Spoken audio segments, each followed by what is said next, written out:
Hello, my name is Jacqueline Pollauf, and today I'm going to talk about harmonics on the harp. You're probably familiar with the sound of a harmonic.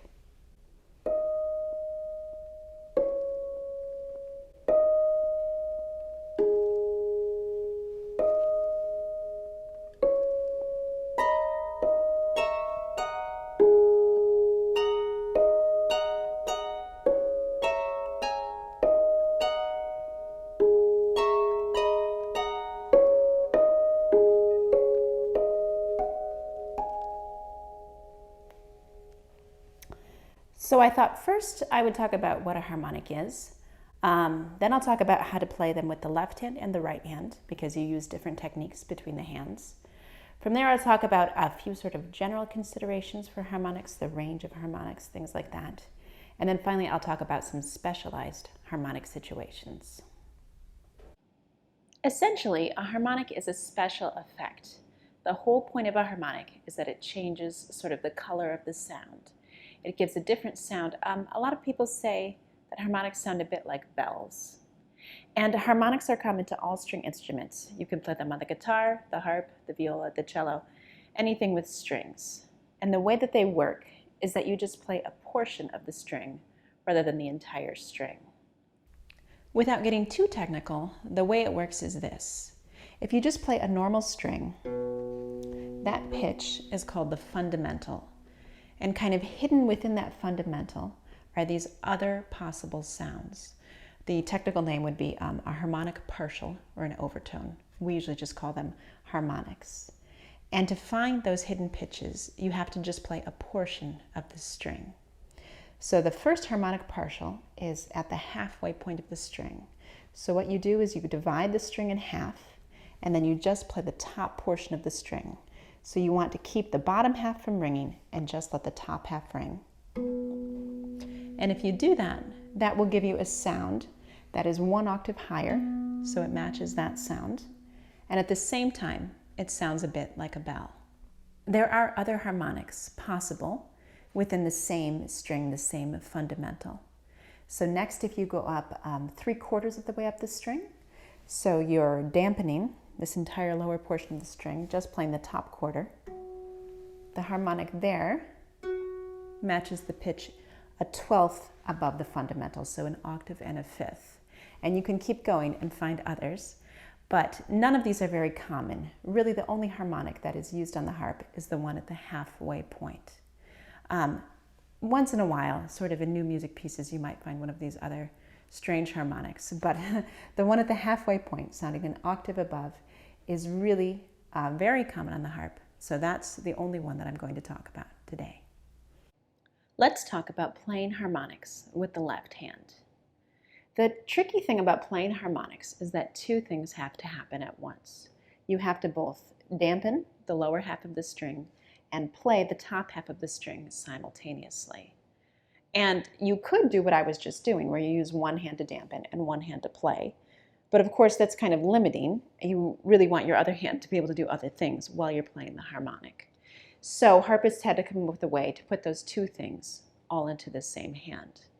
And what's typically done with the left hand is that you use your thumb to play the top half of the string, and you use the base of your hand, this lower portion here, to muffle the lower half of the string, like that. Here we are around the back side of the harp so that you can get a different view of the left hand. Now, if you're just starting out playing harmonics, of course, it's not as easy as it looks. So here's a few things that you might want to consider. When you're setting up your hand, usually I use this portion of the base of my hand to rest on the string, and then I add the thumb above. And if you're just starting out, that's a really good way to do it, to put the bass on first and then add the thumb so that you can be sure this is touching and well set up. Some people also kind of use this portion of their hand instead to muffle the string. That can work too. I think this is a little bit more common, but as long as you get a good sound, that's the main goal.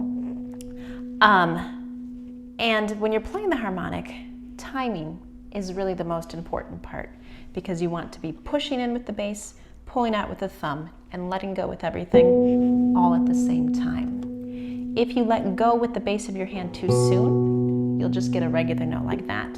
And if you don't let go in time, you'll end up with kind of a muffled sound because this will be muffling the entire string rather than having a nice harmonic. The other big challenge with playing harmonics is that the base of your hand has to be exactly in the center of the string for it to work. So you might have everything working really well. Maybe you're pushing in and pulling out and letting go all at the same time. But if the base of your hand is too low or too high, it just makes an ugly sort of thud like that instead of a nice harmonic sound. So if you're having this problem, the thing to do is to just move your hand up and down vertically on the string by little tiny bits. So maybe you're there, and then you just keep moving up until you find the harmonic sound. You can also play the string an octave above to check and make sure that it's exactly what it should be. Next, let's talk about playing harmonics with the right hand. As I mentioned before, the technique for doing this is a little bit different. And the reason for that is due to physical space. So if you were to play a harmonic up here with your right hand and put the base of your hand on the center of the string, there isn't really room to fit your thumb in, and it just gets worse as the strings get shorter and higher. So rather than use the base of your hand as the point with which to stop the string, instead you flip your hand over and you use your knuckle. And this is going to be the part that dampens the lower half of the string, and then your thumb will still play the upper half. When it comes to setting your hand up on the string, I've seen people use all different portions of their knuckle. So some people go right here, kind of between the first and second joint. Some people go more on the knuckle itself. Some people use the bit between the nail and the first joint. And I'm not sure that it matters as long as you get a good sound. You could try experimenting with all the different spots and see what works best for you. If you're just beginning to play right-hand harmonics, I'd suggest setting up your knuckle first, then adding your thumb, and thinking about the same things as with the left hand. So pushing in with the knuckle, pulling out with the thumb at the same time, and letting it all go at once. And you might be too low on the string and need to bring it up to find the center point, or you might be too high and need to slowly bring it down until you find the center point that way. Once you feel fairly confident in your left hand and right hand harmonic techniques, there are a whole host of sort of general considerations to take into account. Probably the first one is where the center of the string is based on what part of the harp you're playing in. So if we start with middle C, the center of the string is right there. And then if we were to do a scale going down, it sort of feels like the center of the string is moving a little bit because the strings get so much taller. So rather than the center of the string staying parallel to the floor, it kind of moves up a little bit at an angle like this.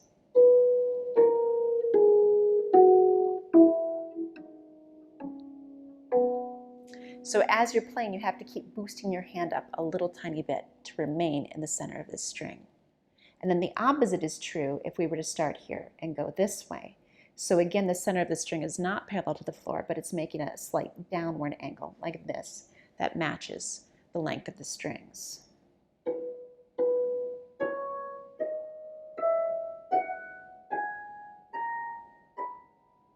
So again, I'm compensating a little bit, just dropping my hand slightly as I go up. And it's one thing to be able to do this within a scale, but then you also have to be able to do it if you're jumping around.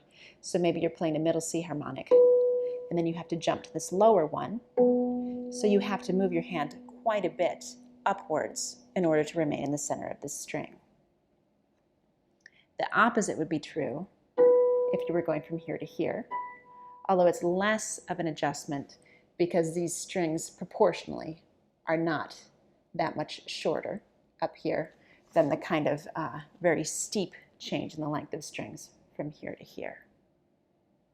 As if that weren't enough, you also have to take into account the position of the pedal or the lever, because of course those shorten the strings, and if you shorten the string, then the spot where center is has moved. So right now the C string is in flat. There's our harmonic, but if I put the pedal in natural, the string has become shorter, so center has dropped down a little bit. I have to lower my hand And we can do it again with sharp. The string is even shorter, center is even lower. Another adjustment. This is a really big area, what position your strings are in, and consequently then where your harmonics are. So whenever I'm playing a piece with harmonics, I'm always thinking about what key I'm in and how that affects the harmonics. For example, let's say that we were in the key of A flat with 4 flats and 3 naturals. And if I were to just play a scale, I adjust kind of all throughout. So the flat strings I think of as sort of all matching, and then I drop down a little bit for the natural strings.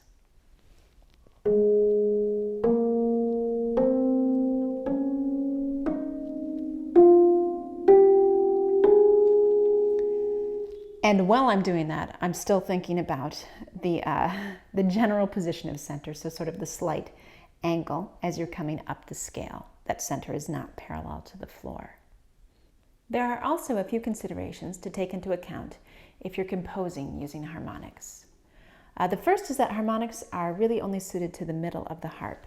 It is extremely difficult, if not impossible, to play harmonics in the very top register.